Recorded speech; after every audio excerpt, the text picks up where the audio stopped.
J'ai un nom breton, mais j'ai une histoire où tout a commencé par une femme qui avait 12 ans et qui était mariée à un homme qui avait 2 fois et demi son âge. Et en fin de compte, elle a été mariée à 12 ans. Voilà. Et un an après, à 13 ans, elle a été enceinte, elle a eu une fille. Et à 14 ans, elle était enceinte une deuxième fois. Et elle a eu un garçon, c'était moi. Et le mari, qui n'était pas une personne très très recommandable, eh bien m'a pris en disant si c'est un garçon, je pars avec lui. Et en fin de compte, pour vous dire, si elle était mariée à 12 ans, c'est dans une famille musulmane. Voilà, ça se passe pas encore chez les chrétiens. Et ça se passe pas au bled, mais ça se passe bien en France, dans la région parisienne. Et en fin de compte, à partir de là, il m'a pris sous le bras et puis il n'a pas pu m'assumer. Et effectivement, très vite, je me suis retrouvé à l'assistance publique. Et à partir de là, eh bien, j'ai été adopté à l'âge de 3 ans et demi. J'étais baptisé à 7 ans. Je vais vite, hein, parce que ce n'est pas le plus important, mais pour que vous sachiez que Dieu fait toujours avec notre histoire. C'est ça qui est beau. Et en fin de compte, donc j'étais baptisé à 7 ans. J'ai suivi le catéchisme un peu comme tout le monde. Et par la grâce de Dieu, avec le caté, eh ben, je n'ai pas perdu la foi. C'est énorme. Énorme.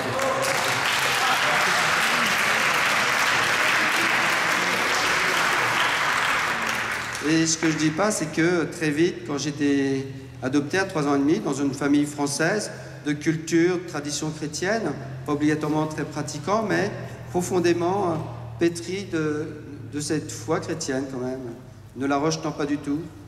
Et puis, ce que je dis pas, c'est que adopté, je me suis retrouvé très vite à me promener dans la rue. Ça paraît très très ordinaire, et pour moi, c'était un peu extraordinaire. J'étais pas habitué, et je voyais des gens dans la rue qui marchaient, je me disais pourquoi ils marchent, pourquoi ils vont au travail, pourquoi ils achètent une voiture, pourquoi ils ont une famille, pourquoi ils ont des enfants, une maison, etc. Et je ne comprenais pas ce monde dans lequel je vivais. Et très vite, en fin de compte, c'était une question existentielle, mais je ne le savais pas, je le disais avec mes mots. Et très vite, vers 7-8 ans, je me suis dit pourquoi je me lève le matin. C'est vrai que je suis un peu feignant, mais pourquoi je me lève, il me faut une bonne raison. Quelle raison, quelle force peut me permettre où je vais, en fin de compte. Et très vite, mais j'en pleurais, tellement je ne comprenais pas. Et un jour, je me suis dit, c'était tellement dur, je me suis dit, lève-toi quand même, et un jour, tu auras ta réponse. Donc c'était cette question que je me posais depuis toujours. En fin de compte, avant de parler, je me posais déjà cette question intérieurement. Et à 16 ans, j'ai eu l'occasion de rencontrer un prêtre qui faisait... C'est par hasard, évidemment. Pour moi, c'était le hasard et j'ai bien compris que c'était la providence.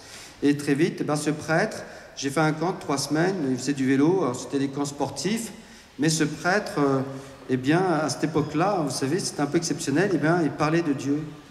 C'était pas toujours le cas, si vous voulez, dans cet enfouissement de l'église. On faisait beaucoup de camps. On parlait de foot. Mais de Dieu, c'est une autre affaire. Et donc, il parlait de Jésus, il parlait de l'Église, il parlait de la prière, il parlait des sacrements, il parlait de la Sainte Vierge. Et au bout de 3 semaines, je me suis dit, si ce qu'il dit est vrai, je ne peux pas passer à côté. Je ne peux pas passer à côté. Et donc, je me suis un petit peu, j'ai sûrement intériorisé, mais pendant 4 mois, j'ai eu une réflexion intellectuelle, peut-être aussi avec le cœur, mais surtout donner un sens à mon existence. Je me dis, si ça existe, il faut que j'y croie. Et ce prêtre assez spontané m'a dit, entre Noël et Jour de l'An, vous savez, il y a des retraites, et j'ai fait une retraite à la Roche d'Or, près de Besançon, et là, il m'a dit, tiens, si tu veux, il y a une retraite, c'est 5 jours, tu peux y aller.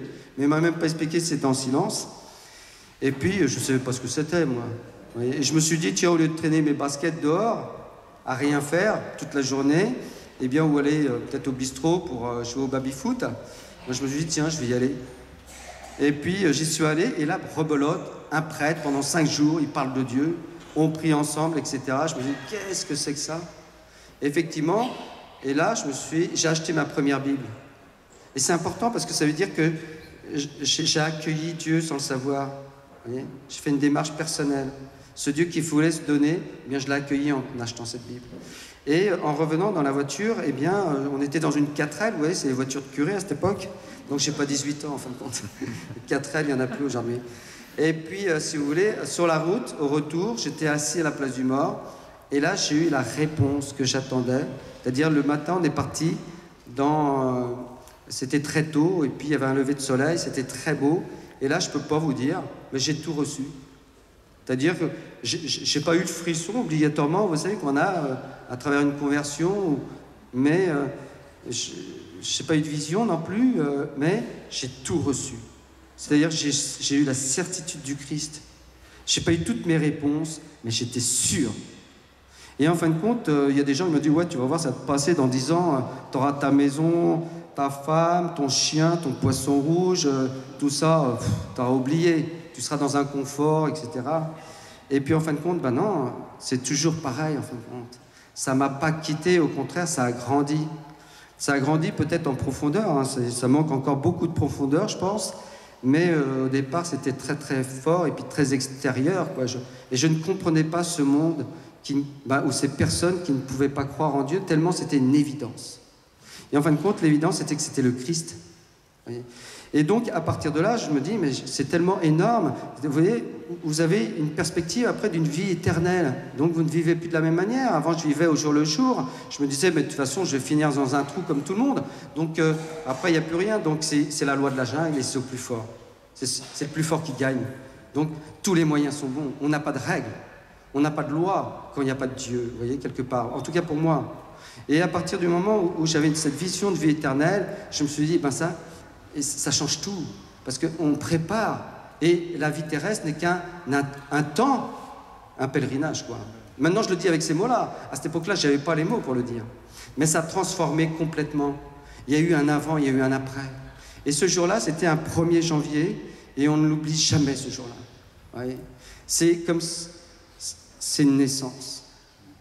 C'est la naissance. Et en fin de compte, c'était le 1er janvier, donc on sait bien, c'est Théotokos, la mère de Dieu. C'est pas par hasard. C'est elle qui enfante des âmes à Dieu.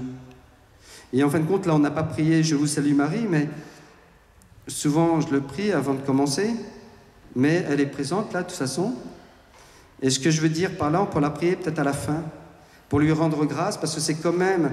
Parce qu'il y a une petite femme, dans un tout petit village, qui un jour a dit oui à Dieu, qui permet qu'aujourd'hui, on soit ici. Qu'aujourd'hui, on soit chrétien. Donc, on lui doit tout, puisqu'on lui doit Dieu. Vous voyez? Et en fin de compte, à partir de là, vous voyez, je crois que c'est aussi un modèle.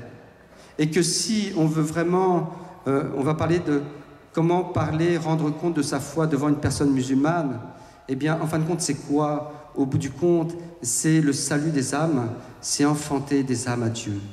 En fin de compte, sans orgueil, parce que c'est par la grâce, mais Dieu ne nous demande pas moins que cela de nous. On est fait pour ça. C'est-à-dire, on est fait pour enfanter. Et en fin de compte, si on choisit Marie, effectivement, l'enfantement sera d'autant plus possible. Voilà. Parce qu'elle sait ce que c'est. Et donc, et puis en même temps, vous savez, dans le Coran, il y a quand même une sourate consacrée à la Vierge Marie, qui porte son nom. C'est la seule femme dont on parle dans l'islam. Et il y a même une sourate entière. C'est extraordinaire. Donc c'est aussi peut-être par elle, la Vierge. Eh bien, en même temps, bien sûr, c'est pas le même Jésus dans le Coran, mais c'est peut-être aussi par elle qu'il y a l'enfantement qui est possible. Voilà. Donc après... Vous voyez, à travers cette histoire, j'ai retrouvé ma famille à l'âge de 17 ans. Après ma conversion à 16 ans, effectivement, là, j'étais sûr, et je retrouve ma famille, et ils sont algériens d'origine, et donc musulmans. Je me suis dit, qu'est-ce que c'est que ça? Très vite, j'ai eu un Coran dans les mains, et donc je me suis dit, tiens, je vais comprendre, parce que je suis à la source. Je l'ouvre, et je vois que Jésus n'est pas crucifié. Je me suis dit, c'est une blague? C'est pas croyable. Jésus, c'est pas Jésus, c'est Issa, mais j'ai compris parce qu'il était né de la Vierge, etc. Donc on fait des rapprochements, même s'il est complètement déformé, notre Jésus. Si on l'a dépouillé de sa divinité, eh bien ça reste celui qui est né de la Vierge. Je me suis dit, c'est pas croyable, il n'est pas mort sur la croix, alors que moi, toute ma foi repose là-dessus. Parce qu'il n'est pas simplement mort, mais par sa mort, il a vaincu la mort. Il est ressuscité. Et tout part de là. Et en fin de compte, je me suis dit, c'est pas croyable. Je l'ai relu au moins 15 fois le passage, tellement ça m'a surpris. Après, je tourne mon petit Coran et puis je vois des passages un peu violents et je me dis, effectivement, à mon avis, ça ne peut pas venir de Dieu. Vous voyez, moi, je ne suis pas plus intelligent que les autres, mais en une demi-heure, j'avais compris que le Coran, ça ne descendait pas du ciel. Hein. Et puis que ça ne venait pas de Dieu. Et donc, ce n'est pas son message. Et donc, je ne comprends pas qu'aujourd'hui, il y a des gens qui sont pas... Moi, je suis encore choqué d'ailleurs de voir qu'on appelle à la violence et qu'on vend ça dans les FNAC ou dans toutes les librairies de France, un livre comme ça qui appelle à tuer. C'est étonnant quand même. Moi, je suis encore étonné et je suis même choqué. Et donc, je me dis, je vais refermer le bouquin et je me suis dit, c'est pas croyable. On a détourné des milliards d'âmes du Christ. Parce que tous ces gens, on parle de la Mecque, mais de Médine, plutôt de Médine, parce que c'est peut-être plus historique que la Mecque déjà, mais même la péninsule, le monde arabe, comme on dit aujourd'hui, eh bien, ils étaient chrétiens en même temps que la France. Jérusalem, la Médine, 300 km, Paris, c'est un peu plus loin quand même. Et nous, on avait déjà Clovis, et eux, ils n'auraient pas... Ça serait des politistes? Non, ils étaient déjà chrétiens. Ils connaissaient le Christ, ils connaissaient le chemin, la vérité et la vie. Et en fin de compte, ils ont été détournés, et je me suis dit, en fermant le bouquin, on ne peut pas laisser faire ça. Ils se sont fait avoir, on ne peut pas laisser faire ça. Et aujourd'hui, je me dis la même chose, on ne peut pas laisser faire ça. Et donc, chaque musulman, je me dis, il faut lui dire que Jésus, il est aussi pour lui. Et donc, à partir de là, eh bien, on chemine, mais avec d'autres, parce que je ne suis pas le seul à penser ça. Et donc, on a fait une association qui s'appelle Mission Angélus, avec les 3 buts que je vous ai dit hier. Prier l'Angélus pour la conversion des musulmans. En même temps, l'Angélus résume bien la foi chrétienne. Donc, c'est ça qu'il faut qu'il découvre. La personne musulmane, il faut qu'il découvre l'incarnation, et puis mort, résurrection du Christ, et donc le salut qui est aussi pour lui. Et puis, en même temps, vu qu'on voit que les chrétiens sont assez déconcertés quand ils se retrouvent devant un musulman, vous voyez, il y a des gens, ça fait 10 ans qu'ils font de l'évangélisation, et quand ils se retrouvent devant un musulman, ils sont toujours un peu... Ils ne savent pas, ils n'y arrivent pas. Je dis, ça bloque. Et ça ne bloque pas, c'est qu'ils n'arrivent pas obligatoirement... Moi, je ne vais pas les condamner, hein, parce que ce n'est pas un jugement que je porte, parce que pendant 40, 50 ans, on a dit aux chrétiens, surtout, soyez tolérants, soyez... Pas de prosélytisme, soyez ouverts aux autres. Et puis, en fin de compte, chacun sa religion. Ce qui compte, c'est la sincérité de sa foi. Et à partir de là, il y a plusieurs chemins qui conduisent à Dieu. Ah bon? Jésus n'a pas dit « je suis un chemin, je suis le chemin ». Et puis la sincérité, on est sûr qu'on n'est pas sauvé par la sincérité de sa foi, mais bien par Jésus-Christ. La sincérité n'a pas vaincu la mort. Jésus-Christ a vaincu la mort. Et il l'a fait pour tous les hommes. Et donc, celui qui croit en moi sera sauvé. C'est pas avec votre sincérité, vous serez sauvé. Et puis, c'est avec notre sincérité, ça veut dire que quelque part, on se sauve soi-même. C'est-à-dire, c'est par nos actes, parce qu'on est. Non, on n'y est pour rien. C'est Dieu qui nous donne et qui donne le salut pour chacun. Et donc, on a établi un petit peu, et on va vous le donner à la fin, une stratégie pour aider les chrétiens, les soutenir, pour qu'ils puissent annoncer la foi aux musulmans. Dire, rendre compte au monde, mais peut-être plus particulièrement aux musulmans. Alors souvent on dit, oh là là, mais c'est compliqué, vous êtes courageux, les musulmans et tout. Mais je leur dis, non, c'est la facilité. Vous voyez, quand j'apostrophe 2 personnes dans la rue, c'est m'est arrivé là, il n'y a pas très longtemps, je leur tends la feuille de la messe, vous voyez. Je leur dis, hey, c'est pour vous, je leur dis. Et puis il y en a un, il dit, non, non, on est pressé. Je leur dis, vous croyez pas, je vais les retenir un petit peu, donc je leur dis, vous croyez pas en Dieu? Il y en a un qui me dit, si, et l'autre qui dit, non. Là, c'est pas difficile à comprendre que celui qui me dit non, c'est l'occidental, et qui a été baptisé, confirmé, mais qui a dit, tout ça, je connais. Et puis, celui qui est un petit peu basané, n'est-ce pas? Eh bien, celui-là, il dit oui. Dieu, pour lui, c'est important. Vous voyez. Et donc, il y a déjà cette notion, et on part de là. Alors, bien sûr, au baptême, on a reçu une foi, la foi théologale. Les vertus théologales, il y a la foi, donc une foi surnaturelle. Mais n'empêche que, dans la personne musulmane, eh bien, il y a peut-être quand même une importance. C'est pas la foi, c'est une foi naturelle, c'est pas surnaturel, mais il y a l'importance de Dieu, et on va partir de là, et pour le coup, c'est beaucoup plus simple. Quand je dis Dieu, un musulman, il dresse l'oreille, et là, il est attiré, voyez. Et à partir de là, eh bien, on va pouvoir parler sérieusement, voyez. Et à partir de là, bon ben, je me suis dit, on ne peut pas laisser faire ça, j'ai refermé mon Coran, et donc petit à petit, eh bien, à d'autres, parce qu'il y a d'autres chrétiens qui sont aussi dans ce souci, parce qu'il y a un autre souci, c'est quand même l'islamisation de la France qui se fait, bien sûr, c'est pas avant tout pour cela qu'on fait de la mission. Ça sera toujours pour le salut des âmes. Et ça, je suis désolé, mais au sein même de l'Église, en France en tout cas, je ne sais pas, mais moi je vais à la messe, bon, comme tout le monde, mais le salut des âmes, j'entends rarement en parler. Alors qu'en fin de compte, comment parler de vie chrétienne si on ne parle pas de ce souci des âmes? On ne va jamais au paradis tout seul. Et un jour, Dieu nous dira, qu'as-tu fait de ton frère? Ah ouais, qui? Bah ouais, tu crois que tu vas rentrer tout seul, mon frère? Non. Et en fin de compte, c'est ça qu'on a du mal à comprendre. Souvent, on veut, à la rigueur, se faire son petit salut, mais on ne pense pas que notre salut va se construire à travers l'amour qu'on a pour Dieu, évidemment, et puis de ceux qui nous entourent, de ceux qu'on croise, etc. Donc, je vais vous donner quelques exemples précis et je vais vous montrer quelques moyens par rapport à la mission. Vous voyez, donc, nous, on a établi une stratégie parce qu'il ne faut pas perdre de temps. Eux, ils avancent. Vous voyez, et nous, on est là à se poser des questions et en fin de compte dire comment on va faire. Bon, maintenant on sait, on a fait le constat, on voit ce qu'est l'islam, on voit l'arbre à ses fruits, on voit que c'est pas ça qui peut sauver l'humanité et sauver la personne humaine, mais même simplement lui donner une dignité simplement humaine. Vous voyez, alors que dans le Christ, on a tout cela puisque Dieu s'incarne. Donc on a évidemment le plan spirituel, mais déjà le plan naturel, humain. Dieu nous apporte tout. Et donc, voilà, on va vous donner un petit tract comme ça, avec 12 questions, 11 questions. Eh bien, la stratégie, c'est de partir sur des questions. Voilà. Pourquoi? Parce que le musulman, il veut parler. Et à partir de là, eh bien, on va lui laisser la parole. Vous voyez?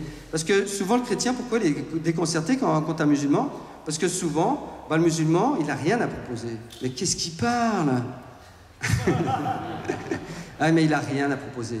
Non pas parce que c'est lui, mais parce qu'il porte en lui l'islam, et l'islam ne propose rien sur Dieu. C'est même l'inverse, vous allez voir. C'est l'inverse. Vous savez, c'est-à-dire que quand on parle de relation, de salut, eh bien c'est l'inverse, c'est-à-dire qu'il ne permet pas leur relation à Dieu. Il ne permet pas le salut. C'est pas qu'il ne le donne pas, il l'empêche le salut. Vous voyez? Il fait barrage au salut.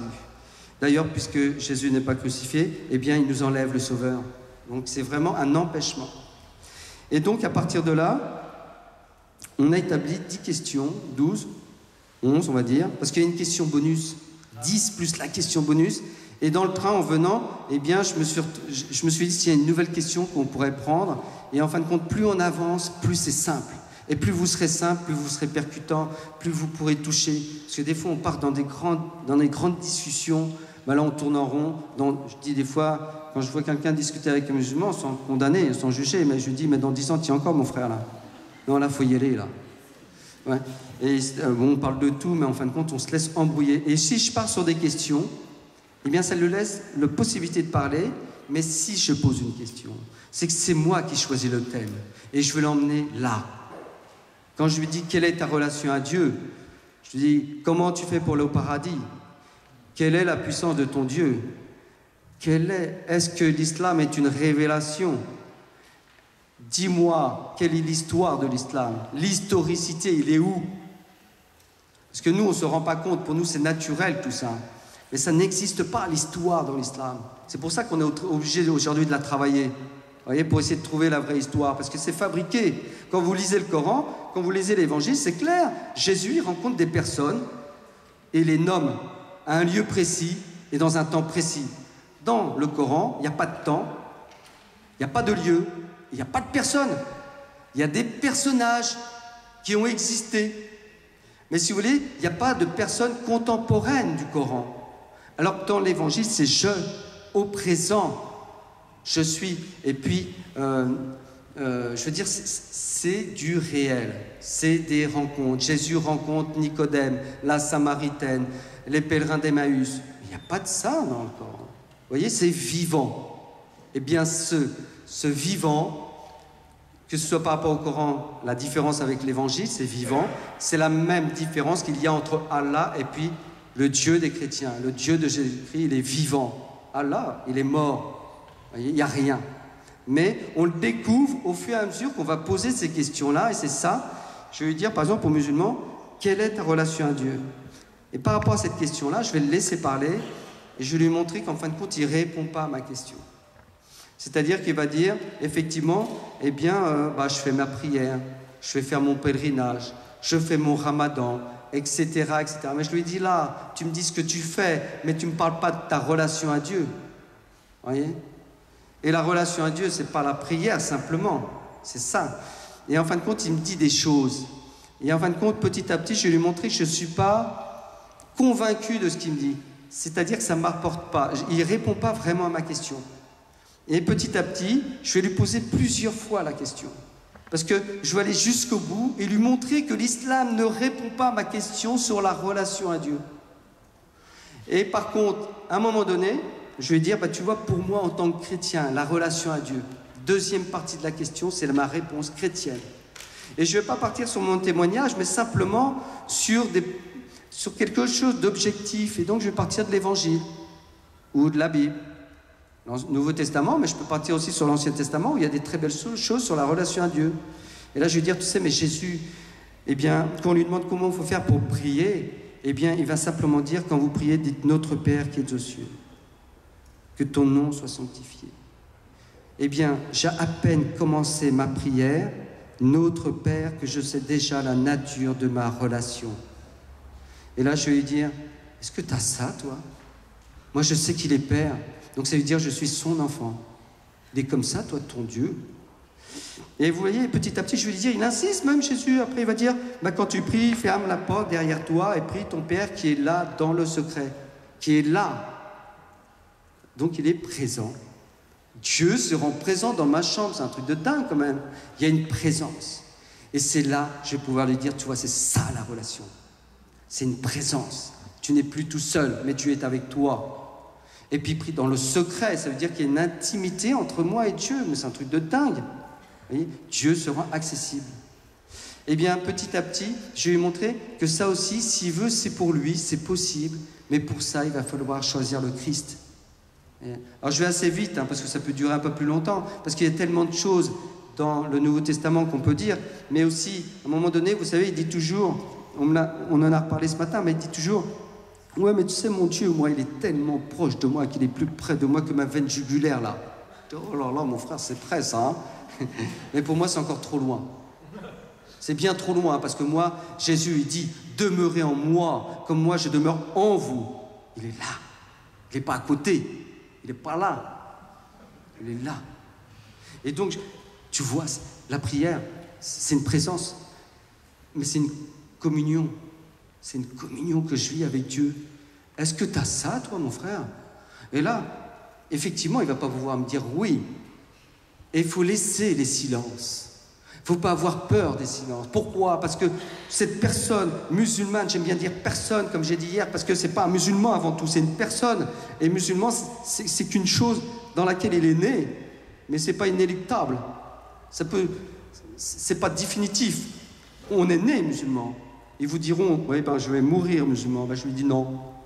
Pourquoi? Parce que c'est toi qui choisis. Tu ne choisis pas ta naissance, je le dis toujours, mais par contre, c'est toi qui vas choisir comment tu vas mourir. Et ça, tu vas en être responsable devant Dieu. Vous voyez? Et c'est ça qu'on n'ose pas faire des fois chez les chrétiens, c'est qu'on n'ose pas dire les choses franchement, alors qu'en fin de compte, c'est là qu'on va aller au bout et qu'il va pouvoir faire une introspection, comme je disais, ce qu'il n'a jamais fait de sa vie, peut-être. Et puis, ce qu'il va entendre, c'est des paroles nouvelles. Pour nous, ça nous habite, c'est commun. Mais en même temps, quand je dis Notre Père, moi, je n'ose pas trop m'étendre, vous voyez, parce que j'ai envie de pleurer tellement c'est énorme. Cette proximité de Dieu, c'est extraordinaire. Plus qu'une proximité, c'est une communion, comme je viens de dire. Et lui, il ne connaît pas ça. Et donc, s'il veut le vivre, je vais lui dire, si tu veux le vivre, tu peux. Il faut choisir Jésus. C'est lui qui nous montre comment être enfant de Dieu. Ouais. Et puis, petit à petit, je vais partir sur d'autres questions. Et déjà, le fait de lui poser des questions, c'est une vraie stratégie. Pourquoi? Parce qu'il ne s'est jamais posé de questions. Tu es né là-dedans, tu vas mourir là-dedans, mon frère. D'ailleurs, dans le film L'Apôtre, on le voit. La mère, elle dit, elle se trompe d'ailleurs, parce que c'est une juive. dans la vie, dans la vraie vie. Donc elle dit, ta mère était musulmane, donc ta grand-mère était musulmane, donc t'es né musulman, donc tu vas mourir musulman. Alors il t'a dit ta mère parce que chez les juifs c'est le côté de la mère. Mais bon bref, ben non, c'est toi qui dois choisir. Et donc je vais partir sur d'autres questions, mais le fait de faire une question, eh bien c'est quelque chose que dans l'islam on ne peut pas. Se poser une question, c'est déjà commencer à désobéir, c'est commencer à douter de Dieu, et donc c'est un péché très grave. Alors que pour le chrétien, c'est ça la différence, c'est que quand on se pose des questions, eh bien on va devenir encore plus chrétien. Oh là là, je ne comprends pas Jésus là, qu'est-ce que tu me fais là? Moi je ne comprends pas telle parole dans l'évangile, et en fin de compte, à partir de là, on va creuser, et on va voir que tout est logique. C'est comme un puzzle, il y a des petites pièces ridicules, mais quand vous les mettez, ça rentre impeccable. Oui, et c'est ça, petit à petit, qu'est-ce que va faire notre vie? Un vrai vitrail. Et on le construit jour après jour, et tout s'accorde, c'est impeccable, c'est harmonieux, sans contradiction possible. Et évidemment, je vais lui poser la question la plus importante. Et ça, je vous invite à faire l'expérience avec une personne musulmane sur cette question que je vais vous dire. Et là, on n'a pas d'évangile. À Toulouse, on y avait été. On avait parlé comme là. Et puis après, on avait donné le dépliant avec les questions. Et aux personnes, on avait donné un évangile. 2 ou 3 évangiles. Et on s'est donné le défi, je vais les revoir là, et de donner un évangile au moins à la fin du mois de juin. Je ne sais pas s'ils ont réussi. Il n'empêche qu'on pourra en parler et voir s'ils ont réussi ou pas. Mais en même temps, ça va être l'occasion de voir eh bien, quel chemin prendre pour toucher un musulman et lui donner Jésus. Et c'est ça qui est beau, vous savez, on a fait une stratégie avec un contenu, des questions, il y a beaucoup de gens qui disent « Oh ouais, mais attendez, faut laisser faire l'Esprit Saint. Qu'est-ce que tu fais avec ta stratégie, là? Chacun différent. On a nos sensibilités, etc. » Et je lui dis « Bien sûr, mais qui dit que Dieu n'est pas aussi dans la stratégie? C'est-à-dire que Dieu, il est écarté de rien. Dès qu'on a le désir de donner Jésus à une âme, eh bien l'Esprit Saint est là. Et d'autant plus que si je veux rencontrer un musulman, que je vais partir en mission, eh bien je me prépare à le rencontrer. Oh tiens, j'y veux. Non, la fleur au fusil. Non, je me prépare, je me dis comment je vais faire pour lui donner Jésus, pour qu'il puisse être touché par Jésus, accueillir Jésus, comment ouvrir son cœur pour que la parole de Dieu puisse entrer, voyez, comme une graine et enfin porter du fruit un jour. Et pour ça, il faut une bonne terre. Et c'est pour ça que je vais peut-être des fois être incisif, parce que la terre, je vais la labourer. Ça fait mal quand je laboure. Et c'est ça qu'on n'ose pas faire, parce que nous a dit, oh, faut être bienveillant, faut pas choquer, faut pas froisser. En fin de compte, faut rien dire, quoi. Alors qu'en fin de compte, à un moment donné, le musulman, eh bien, si vous êtes même un peu franc, eh bien, des fois, il peut y avoir des étincelles, mais il ne va jamais vous le reprocher. Ce qu'il va vous reprocher, c'est d'être trop, peut-être, voilà. Parce que lui, il va prendre ça pour de la mollesse, peut-être la bienveillance, entre guillemets. Parce que si on est vraiment bienveillant, eh bien, on va y aller avec fermeté, parce que je veille à son bien. Et donc là, je vais y aller franchement, parce que ce que je vois, c'est pas ce que je fais maintenant, mais c'est le but, c'est lui donner Jésus. Et parfois, il faut labourer la terre, afin que la graine puisse vraiment être bien dans la terre et un jour grandir et porter du fruit. Voyez. Et donc, et en fin de compte, il dira souvent, bah ouais, au moins lui, il a la foi, même s'il n'est pas d'accord. Mais s'il y a quelqu'un qui ne veut pas froisser, qui prend des détours, qui coupe les angles, là, vous savez, là, alors il dira, oh, bah lui, il n'y croit pas, son truc. Et c'est comme ça dans sa tête. Alors que nous, on croit qu'on fait un peu d'esprit de charité en étant gentil. Mais la gentillesse, en fin de compte, si vous voulez, c'est pas une vertu. Et d'une. Et deuxièmement, derrière la gentillesse peut se cacher une certaine lâcheté. Oh ouais, mais en fin de compte, là, on va s'embrouiller. C'est pas la peine, faut pas qu'on s'embrouille, faut pas qu'on se dispute. Mais si, pourquoi pas? Parce qu'après une dispute, eh bien, on peut se pardonner et on va encore plus loin dans l'amour. Et c'est ça qui est extraordinaire, c'est qu'il n'y a que le chrétien qui connaît le chemin du pardon. Donc lui, il peut y aller à fond. Parce qu'en même temps, à un moment donné, on peut se retrouver cœur à cœur. Parce que ce que je vis avec Jésus, cette communion et ce cœur à cœur, eh bien un jour, je vais vouloir le vivre avec ce musulman. Mais il va falloir passer et peut-être écarter beaucoup de montagnes. Et la montagne, bah, c'est quand même lourd. Donc des fois, il faut être un peu lourd. C'est-à-dire qu'il faut y aller avec des gros moyens. Et on a ces moyens, c'est des armes, qui sont les armes du salut. Et donc c'est la deuxième question. Je vais lui poser la question, comment tu fais pour aller au paradis? C'est-à-dire, comment tu fais, si là tu meurs, tu traverses la rue, tu meurs, comment tu fais pour aller au paradis? Je pourrais lui dire, comment tu fais pour être sauvé? C'est quoi le salut pour toi? Mais c'est déjà trop intellectuel. Salut, sauvé. Quand vous tapez salut dans l'islam sur Internet, vous tombez sur comment je te dis bonjour, quoi. C'est-à-dire que moi, je suis un vrai musulman, comment je vais dire salut à un chrétien, à un mécréant, etc. Et donc, à partir de là, si vous voulez, le salut avec un grand S, eh bien, c'est dans le Christ. Salut. Alors peut-être que petit à petit, il commence à reprendre ce mot, parce qu'aujourd'hui, l'islam est christianisé. Et comme dirait Tariq Oubrou, ah bah oui, c'est normal qu'il y ait des conversions dans les deux sens, quand on lui pose des questions, parce qu'on est deux religions de salut. Faux! L'islam n'a pas de salut, puisque d'ailleurs, ils ont enlevé Jésus. Jésus dans sa mort et dans sa résurrection. Et donc, à partir de là, il ne faut pas se laisser embobiner. Donc, je vais lui poser, comment tu fais pour aller au paradis? Il va me dire, ah bah tu sais, je fais mes prières, ça y est, c'est reparti, quoi. Je fais mon ramadan. Je fais mon ramadan, et puis ils vous disent toujours pareil. Hein. Et c'est ça qui est extraordinaire, c'est qu'il n'a rien lu. Mais depuis qu'il est né, on lui dit ça. Et depuis qu'il est né, on lui dit de toute façon que tu es dans la vérité. Et il n'a rien vérifié. Donc je fais mes prières, je fais mon ramadan, je vais faire mon pèlerinage. Je lui dis, mais comment ça? Tu vas payer Dieu ton paradis avec des coups de prière?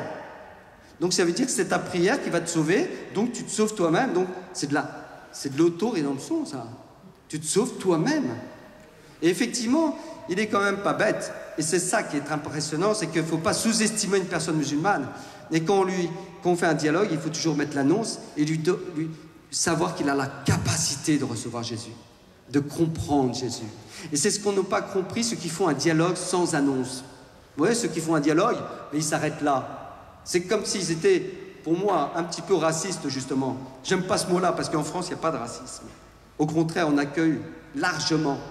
Et même, des fois, on accepte des choses inacceptables. En France, on est vraiment, je trouve, un vrai exemple d'antiracisme. Et il n'y a pas plus raciste que l'islam. Je ne dis pas le musulman, mais l'islam.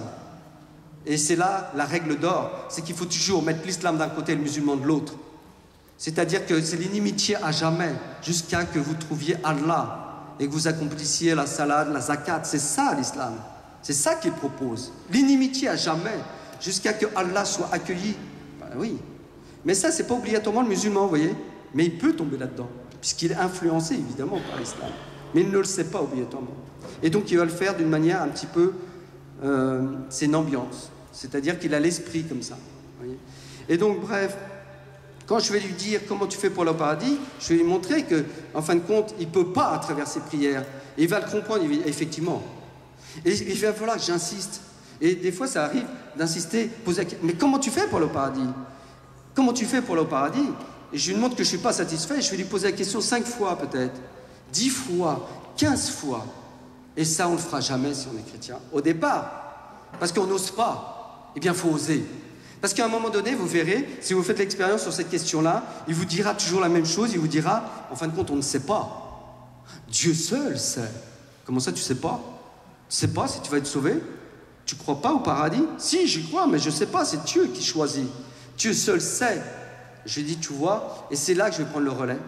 Il dit, Mektoub, c'est écrit déjà en plus. Donc, il est né, il vit là, et Dieu, il sait déjà s'il ira au paradis ou en enfer.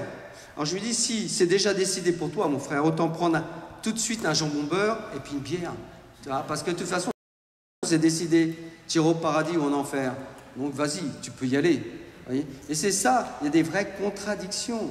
Voyez, et à partir de là, moi je vais dire, la différence entre toi et moi, c'est que moi je ne suis pas plus que toi. Mais j'ai plus que toi, j'ai le Christ. Et là, il ne faut pas faire de fausse humilité. Voyez, et il y a quelqu'un l'autre fois qui me disait, ah ben moi je ne suis pas le prophète Amos. Ah, moi non plus je ne suis pas le prophète Amos, je ne suis pas le prophète Moïse. Je suis pas, non, pardon, je ne suis pas Moïse. Je ne suis pas Josué. Mais je suis plus que Moïse. Parce que j'ai Jésus-Christ, je suis baptisé, j'ai la plénitude de la révélation, ce que n'avait pas Moïse à l'époque. Voyez, donc un musulman qui me voit, personne musulmane, eh bien, en fin de compte, je ne suis pas Jésus, mais il est là, et je dois en rendre compte. Et je rends compte de quoi? De la plénitude de la vérité. Voyez, et du salut qui nous est donné. Donc il y a plus. Il ne faut pas faire de fausse humilité. Parce qu'en fin de compte, on ne dit plus rien. Ah ben non, en fin de compte, lui, il est mieux que moi. Mais c'est vrai que mon voisin, moi, il est d'origine tunisienne, il est musulman. Bon, au niveau charité, c'est sûr qu'il est largement au-dessus de moi. Mais en même temps, j'ai plus que lui. Et c'est ça que je veux dire. Parce que j'ai Jésus-Christ qui habite là. Dieu est là, présent. Par le baptême, il m'a sauvé. Et je vais lui dire, tu vois la différence entre toi et moi, je suis sûr du salut. Je suis sûr du salut, parce que le salut, c'est le Christ qui a vaincu la mort. Pour toi, pour toi. Qui a vaincu la mort? Personne. Et le laisser réfléchir.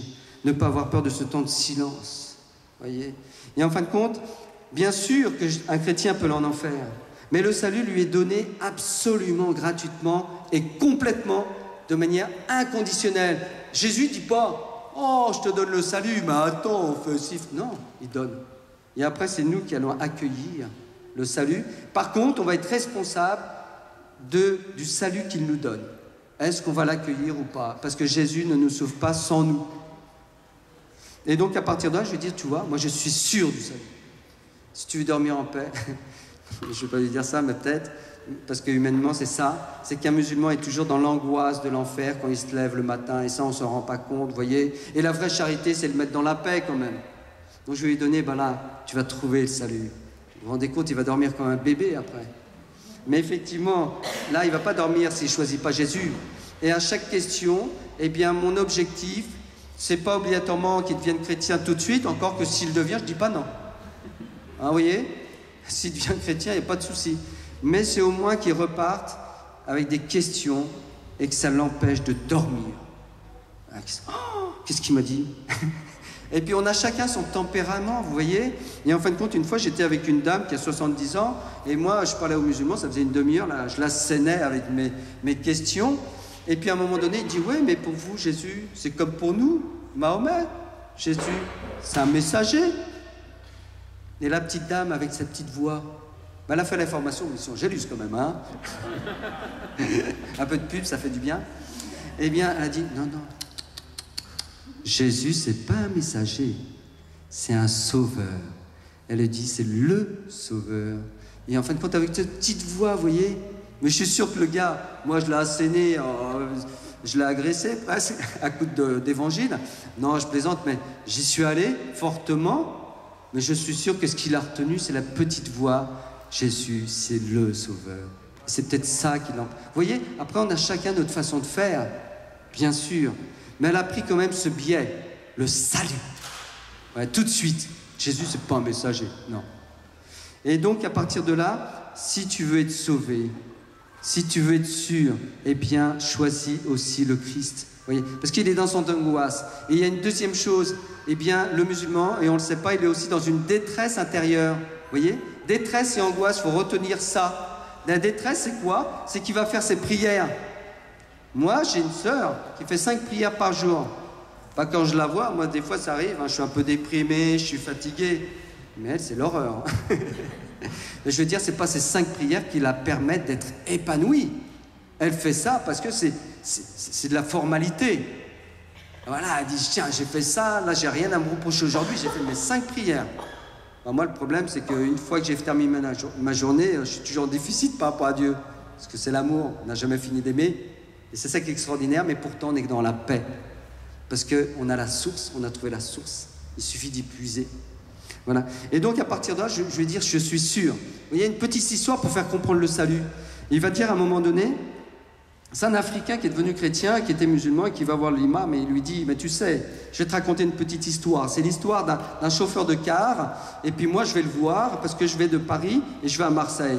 Et je vais voir le chauffeur de car, je lui dis, vous allez où? Il dit, je sais pas où je vais. Comment ça, vous avez un car, vous êtes là, prêt à partir, vous allez où? Je sais pas où je vais. Comment ça, vous savez pas? Ben non, Dieu seul sait. Mektoub, mon frère. Et il lui dit, c'est ça l'islam. C'est-à-dire qu'il vous conduit, mais il ne sait pas où. Vous voyez, il n'a pas la réponse. Jésus est la réponse. Quand on choisit le Christ, on choisit le chemin du ciel. Comme dit le curé d'Ars, tu m'as montré le chemin d'Ars, je te montrerai le chemin du ciel. Mais si le curé d'Ars peut dire ça, c'est parce qu'il est prêtre et qu'il a tout donné à Jésus-Christ. Il ne pourrait pas dire ça sinon. Voyez. Et puis il y a quand même des questions, vous voyez, sur la violence, on n'ose pas en parler, évidemment, c'est un sujet tabou. Aujourd'hui, plus l'islam tue, ou plus on tue au nom de l'islam, et plus on dit religion de paix. Il y a un paradoxe, hein. Il y a quelque chose qui cloche.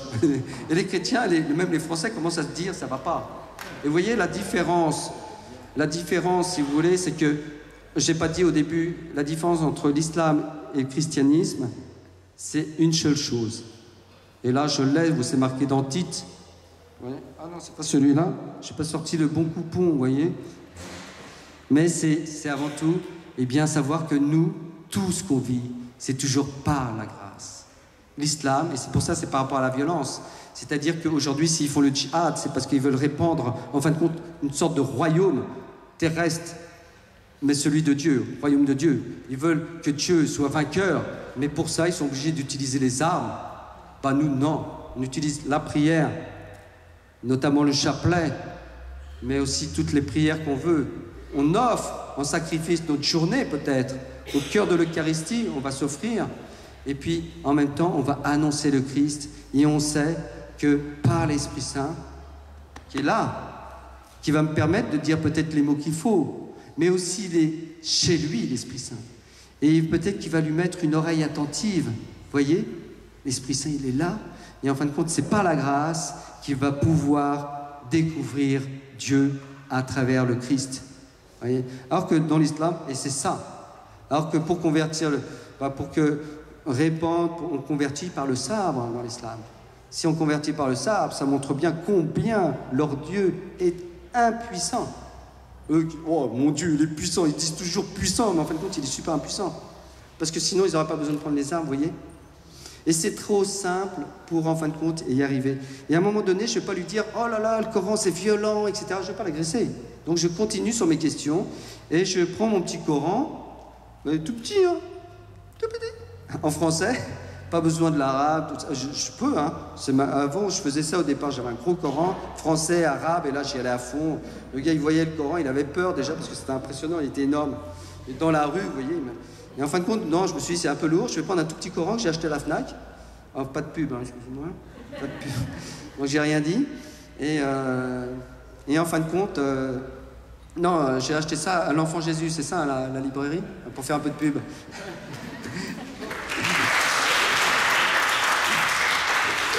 Et en fin de compte, si vous voulez, je lui montre un verset, le verset du sabre, mais il y en a des tonnes des versets. Mais je vais prendre le verset 9,5. Sourate 9, verset 5, et je lui montre et je lui dis « Est-ce que tu peux me lire ça ?» Et d'ailleurs, les deux jeunes qui voulaient partir assez rapidement, au bout d'une demi-heure, ils étaient encore là. Je dis il me dit « Ah là là, il faut qu'on y aille là. » Je dis une dernière chose. Et je prends mon Coran, je lui dis « Est-ce que tu peux me lire ce verset-là ?» Et il lit, et puis ils sont naïfs en fin de compte. Hein. C'est vrai, vous ne vous rendez pas compte, mais ils sont très très naïfs. Et en fin de compte, il lit, et puis il voit combattre et tuer les associateurs partout où vous les trouvez. Mais s'ils accomplissent la zakat et la salat, alors laissez-les libres. Car Dieu est miséricordieux. S'ils se convertissent, eh bien oui, bah, bien sûr. Il est miséricordieux si on devient musulman, quoi. Mais si vous voulez, et là je lui dis, qu'est-ce que t'en penses? Je lui dis pas, ouais, ça va pas, c'est violent. Non, qu'est-ce que t'en penses? Est-ce que tu penses que cela peut venir de Dieu? Et on parle là-dessus, et je lui dis, tu sais, Dieu, il a créé la vie, comment il peut demander la mort? La mort. Et effectivement, et en fin de compte, il parle toujours de l'islam, mais il n'a jamais lu un verset. Effectivement, si vous connaissez, vous savez, 10 versets du Coran, clés, eh bien dans la rue, vous êtes islamologue. Parce qu'ils connaissent tellement peu, si vous voulez, le Coran, qu'à partir de là, eh bien, vous êtes sûr d'en savoir plus que lui. Et à partir de là, il va être à l'écoute. Oui. Et c'est très facile de montrer que Allah, eh bien, il demande la violence, donc il ne peut pas être Dieu. Oui. On dit souvent, ah bah oui, on a le même Dieu. Moi, j'ai entendu ça une fois. Attendez, hein, c'est un prêtre qui m'a dit ça, mais on était à l'autre bout. Oui. Et puis on était 30 autour de la table. Et là, je lui ai dit, ben, moi, mon Dieu, il est Trinité. Est-ce qu'Allah, il est Trinité? Premier point.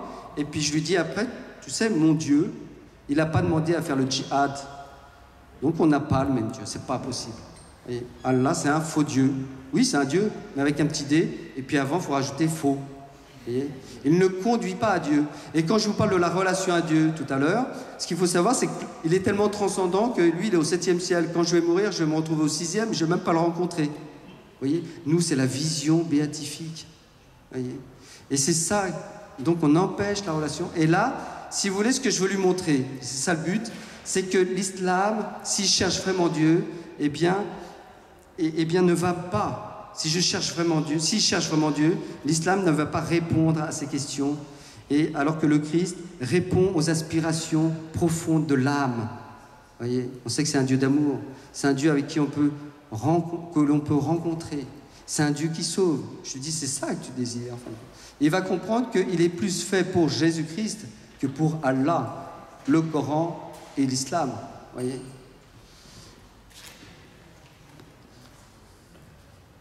Après, je vais vous montrer, vous voyez, moi j'ai fait des petites fiches comme ça, donc on va vous en donner une. Mais moi j'en ai une, la prière et foi de l'Église. Et puis quand je suis dans la rue, parce que je fais du catéchuménage, j'en ai fait une sur la révélation divine. J'en ai fait Jésus, vrai homme, vrai Dieu. Mais en même temps, voilà. Et je me suis dit, tiens, j'ai fait ça pour les catéchumènes, ben, je peux le donner aussi aux musulmans. Et puis souvent, on dit, comment faire pour l'aborder? Et pour ceux qui sont pas trop, qui veulent pas y aller trop fort, parce que quand je lui dis, tu sais, moi, je suis sûr du paradis, parce que le Christ a vaincu la mort, je sais bien lui montrer que pour lui, personne n'a vaincu la mort. Et que Mahomet, il est super mort, mon frère.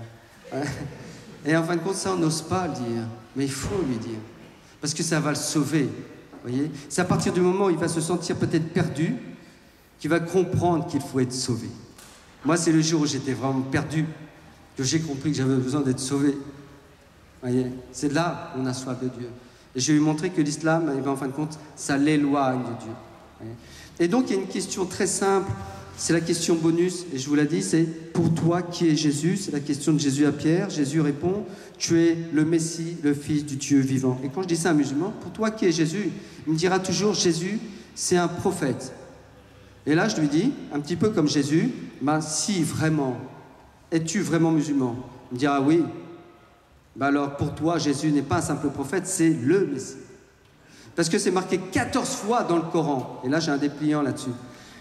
14 fois dans le Coran. Et donc, c'est le Messie. Et donc, si c'était un prophète, il y en a des tonnes des prophètes. Le Messie, il n'y en a qu'un. Et donc, je vais lui montrer que Jésus, il est unique. Et donc, à partir de là, il est né de la Vierge Marie. Et donc, je vais montrer que Jésus, il est au-dessus de tous. Et c'est la première étape. Bien sûr, après, je vais lui dire qu'il est vraiment Dieu. C'est pas compliqué de dire qu'il est Dieu, hein, vous savez.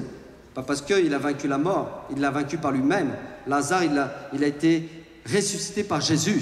Mais Jésus, lui, il a vaincu la mort par lui-même. Et puis pour sauver l'humanité, pour vaincre le péché et la mort, il peut pardonner les péchés. Donc il ne me croit pas. Mais je lui dis, va voir les évangiles. Vérifie, mon frère. Avant de dire non. Vous voyez, c'est ça. Ah non, je n'ai pas le droit de toucher les évangiles. Ah bon?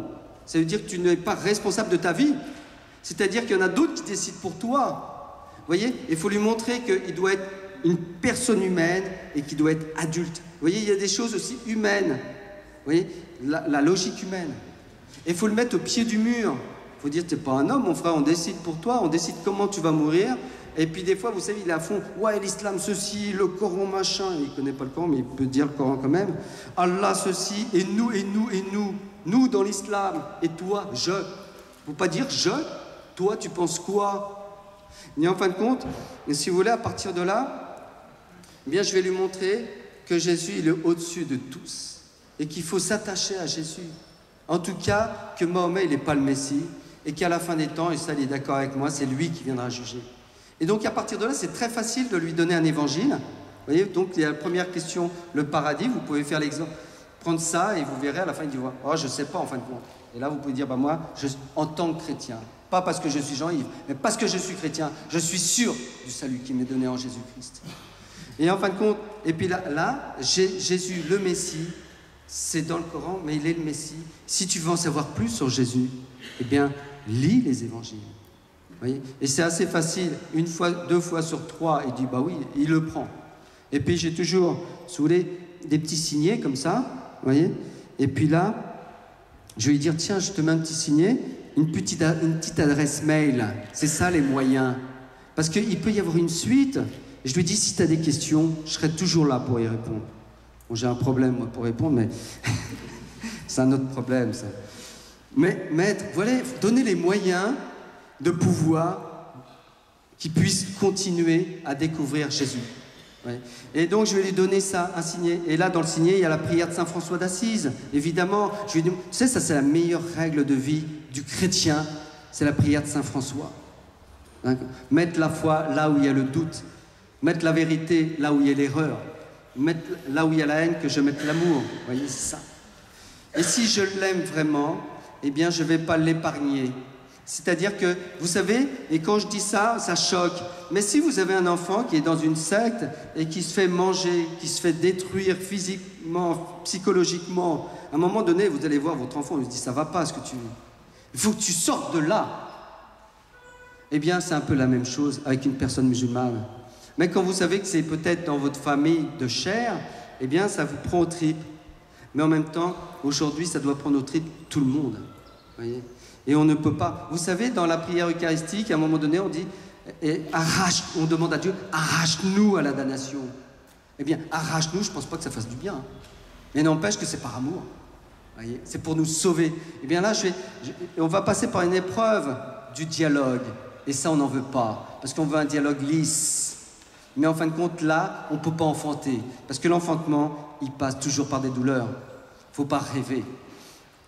La résurrection demande la croix. Et de l'accouchement demande aussi les douleurs, etc., etc. Et il faut accepter. Et c'est là où on pourra justement, excusez-moi du mot, mais être efficace. C'est-à-dire qu'on a toujours opposé efficacité et fécondité. Mais on a le droit, pour être fécond, d'être efficace. Ah non, quand on est ambitieux, c'est pour un boulot, c'est pour des études, c'est pour de l'argent. Mais dès qu'il s'agit de Dieu, on n'est plus ambitieux. Oh ben non, là, non, Dieu c'est trop grand, il faut être humble, je ne suis pas plus que toi. On trouve toutes les excuses du monde, on justifie toujours tout pour ne pas annoncer quelque part. Et donc, après les moyens, vous voyez, on peut vous donner ces questions qui sont au bout. Et après, on peut aussi vous proposer de continuer ces questions et les développer. Nous, on vous propose d'aller dans votre paroisse. Voilà. Et j'ai pris plusieurs dépliants, j'en ai un sur le témoignage d'un jeune Malien.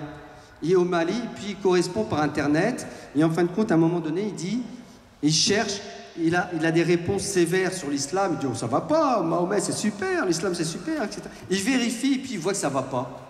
Il se rend compte que Mahomet, il a une vie complètement dissolue, qu'en fin de compte, il était violent, que l'islam, en fin de compte, à travers le Coran, ça ne va pas du tout. Et au bout d'un moment, il dit les raisons pour lesquelles il a arrêté l'islam. Ah, je ne suis plus musulman pour toutes ces raisons-là, il y en a 10. Mais en fin de compte, il n'est plus musulman. Mais le pauvre, il est en apesanteur. Il est dans un vide. Parce que devant lui, il n'y a pas un chrétien pour lui dire Jésus, il est là pour toi. Vous voyez ? Et c'est ça, aujourd'hui, le chrétien est devant chaque musulman, sachant que ce gars-là, cette personne musulmane, eh bien, il n'est pas unique. Et comme dirait Saïd, eh bien, il ne faut pas sous-estimer la soif du musulman à chercher la vérité. Voyez, il ne faut pas sous-estimer aussi la puissance de l'Esprit Saint. Et vous voyez, une seule motivation. Moi, je dis toujours, il y a plusieurs motivations pour sortir dans la rue et se dire « Tiens, on va évangéliser, on va partir en mission un samedi matin, c'est au mois de février. Putain, qu'est-ce qui caille, j'ai pas envie, quoi. Je me lave à 8 heures. Non, non, je prends un café, je me recouche, quoi.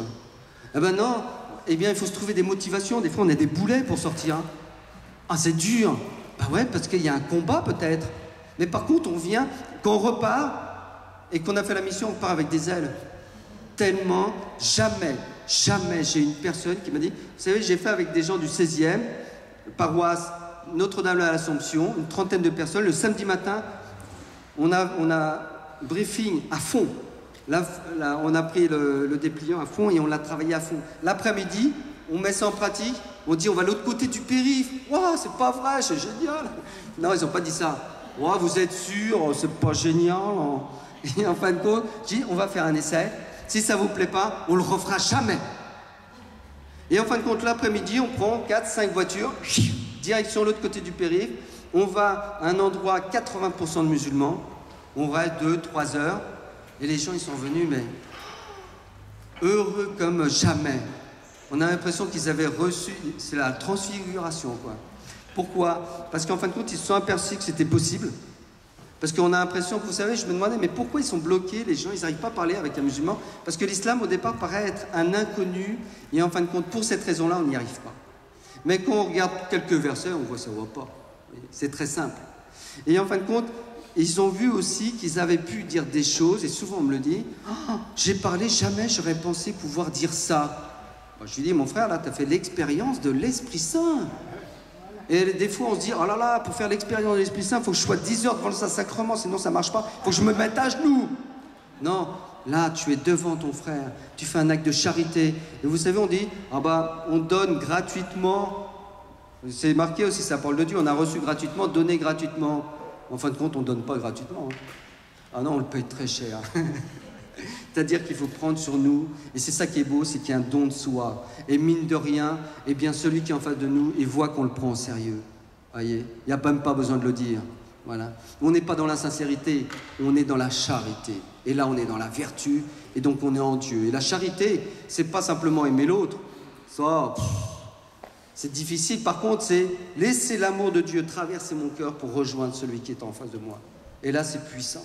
Et ça, il le sent d'une manière ou d'une autre, voyez. Il voit qu'on le prend au sérieux. Comme nous, Dieu, il nous prend au sérieux. Vous savez, souvent, on dit, oh là là, moi j'ai la foi en Dieu, mais qu'est-ce qu'il fait, Dieu, pour moi? Mais en fin de compte, souvent, si on réfléchit un peu, Dieu, il a plus foi en moi que moi en Dieu. C'est-à-dire que moi, je suis fragile, alors là, je me lève pas, je devais aller à la mission, je suis en retard, je fais ceci, je fais ça. J'avais dit que je prierais, je prie pas, etc. Et Dieu, il continue à croire en nous. C'est un truc de dingue. Vous voyez, il y croit chaque jour. Si, tu vas y arriver, tu vas y arriver. Alors que nous, on désespère de nous-mêmes. Puis on dit, toi, tu réponds pas. Et Dieu dit, si, je crois en toi. La foi, il faut demander, si on veut avoir la foi en Dieu, il faut lui demander exactement la même chose, c'est-à-dire, donne-moi la foi en toi, comme toi, ta foi en moi. Et là, ça va être énorme. Et là, on va déplacer les montagnes.